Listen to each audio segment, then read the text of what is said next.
សួស្តីបងប្អូនយើងហ្នឹងហើយថ្ងៃនេះខ្ញុំមកតបខមមិនរបស់បងប្រុសម្នាក់គាត់ខមមិនខ្ញុំថាបង 5K ពេលផាស step 1 step 2ហើយយើងអាចរកចំណូលផលចំណេញបានប្រមាណ%ដែរបងអូខេសំណួរហ្នឹងល្អសម្រាប់ fund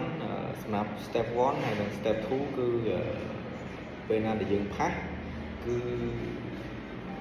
យើងអាចត្រូវចំណេញប៉ុន្មានគឺយើងអាចដកបានប៉ុណ្ណឹងអញ្ចឹងណាហ្នឹងហើយសម្រាប់លក្ខខណ្ឌគឺវាមានតាមលក្ខខណ្ឌរបស់កម្ពុជាគេផ្សេងគ្នាឧទាហរណ៍នៅ HMO ឬក៏ Fundinix ឬក៏ FII ឬក៏ Defier វាលក្ខខណ្ឌវាតែងតែផ្សេងគ្នាសម្រាប់បងប្អូនផ្សេងលក្ខខណ្ឌខ្លះគឺមានន័យថាគេយក20យើងយក 80% យើងហ្នឹងហើយ28ឧទាហរណ៍ពេលយើងត្រូវបានប្រមាណគឺយើងចែកទៅនឹងយើងយក 80% ខាងក្រុមហ៊ុនខ្លះគេយក20ឬក៏យក8ឬក៏យក19តាម